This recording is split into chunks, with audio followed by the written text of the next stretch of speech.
At a time when quality education is potentially a more vital and significant part of one's life than ever before, the question whether it's relevant and fundamental is quite incumbent. How many people has the system failed? And how much has it cost the nation as well as them? How many young lives have we destroyed, and how much unrealized potential have we wasted all for grades and rankings? Education has historically helped people and countries achieve growth and wealth, but the current education system is beginning to show its age. Now, that's because it was created at a time when industries needed workers with a somewhat stable set of skills and knowledge, which is becoming less relevant in a time of innovation, upheaval, and rapid change, where flexibility and learning agility are most needed. In our traditional school system, I have seen many minds struggle due to the rigid expectations of standardized tests and grades. As someone who is thinking outside the box, I have often felt pressured to conform to these limited measures of success. Society tends to prioritize exact sciences and conformity, making it difficult for some learners to express their creativity. The constraints of traditional education can discourage students from pursuing their passions and embracing their uniqueness. I have personally found myself questioning the one-dimensional view of success based on only grades and test scores. And that's why I'm basically standing in front of you today. I want to change the limited perception of education in every mind that is listening to me. I have witnessed the toll that our current education system takes on mental health, as students are constantly compared and judged based on grades and academic performance. And I think it's heartbreaking to see young minds lose their spark and passion for learning just because they feel like they don't measure up to the society's predetermined standards of success. I've seen friends and students struggle with anxiety, depression, and feelings of inadequacy as they try to fit into the mold of what is considered successful today. Education should not be a competition, but a journey of self-discovery and growth. We need to shift the focus from conformity to creativity, from uniformity to uniqueness. Now, dozens of studies have been done on the importance of creativity, and one by Dr. George Land clearly shows how a person becomes less creative over time. Now, children aged 4 to 5 years old tested an average of 98% on the creativity scale. Now, the same children did the same test after 5 years, and their scores were down to 30. Interesting, isn't it? Now, the children took the same test again when they were 15, and their scores averaged at 12. Now, the same test was given to over 250,000 adults, and their scores average was 2%, from 98 to 2. Isn't that concerning? I think all of this is how we age and mature. We tend to prioritize being right over being different. And I believe a part of this is our schools. Not because they drain it out of us, but because fostering creativity in schools is no longer a priority. Now, let's think of people who are most creative. I'm sure we can quickly think of some political activists and celebrities. So, let's think of maybe Elon Musk. Musk personally hated going to school when he was a kid, even going as far as describing it as a torture. Musk then goes on to tell how some people love various topics from math to music, and how it makes more sense to cater to education to match the students' aptitudes and abilities. And yes, I agree with him at that point, because schools teach us how to work systematically, leading us through a single path that eventually should make us successful. And here, a quote of Albert Einstein comes to mind.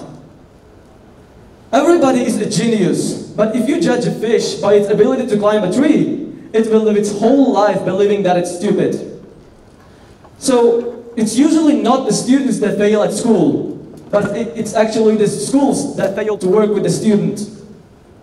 In educational institutions, what predicts students' academic ability is intelligence. However, the correlation between creativity and grades at the schools was negative correlation, not even zero. And it's not surprising, because one of the things creative people have in common is that they reject the norms and boring ways of things that has been repetitively being used for ages. And they like to step outside of the domain of evaluation structures.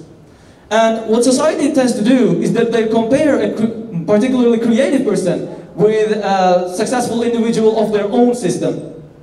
And what happens is that the creative person fails in their perception because he or she is doing something in a way that is so different that it won't even show up in their evaluation measure. Now, and this is what happens in schools and universities. You know, unfortunately, creative people are often get rejected or forced into the system.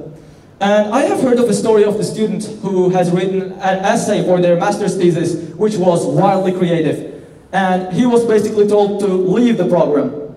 Not in the mean way. What happened was that what he was thinking was so outside of conventions that no one had any idea what to do with his essay. So they think that the sensible thing to tell anybody who wants to be creative is that that's stupid. You shouldn't be doing that. So here, and if we turn the page of established history of the world, we can find out that education has always played a positive role in the destiny of nations. So now you may ask, so what is to be considered the great education then? Let's take ancient Greece as an example. The ancient Greek education system is often hailed as one of the most advanced and influential in history. The Greeks, unlike many other civilizations of the time, placed a strong emphasis on the development of an individual as a creative and unique being. This can be seen in the encouragement of artistic and athletic pursuits. Old education in classical Athens consisted of two major parts, physical and intellectual, or what was known to old Athenians as gymnastic and music. Being physically fit was extremely important to the Athenians, as being healthy meant being ready to face any physical or mental challenges. Now, the Greek people are the best examples of who became a successful nation and conquered the whole world due to their education and knowledge. They are considered the creators of modern-day education, literature, and history. The personalities of Greek, like Socrates, Plato, and Aristotle, are the best-known figures for the whole world whose works have great influence in the modern society. Their works in the fields of education, literature, and science have constructively changed the minds of people. Now, this is what I call success in education. And the thing I'm trying to deliver in these 10 minutes is that education should not only be about preparing students for exams, getting good grades, and following the systematic disciplines. It has to be about equipping every student with the tools they need to thrive, with the tools that'll make them flourish. Picture a world where every child's curiosity is ignited, where learning is not only confined to the classrooms, but extends into every corner of life.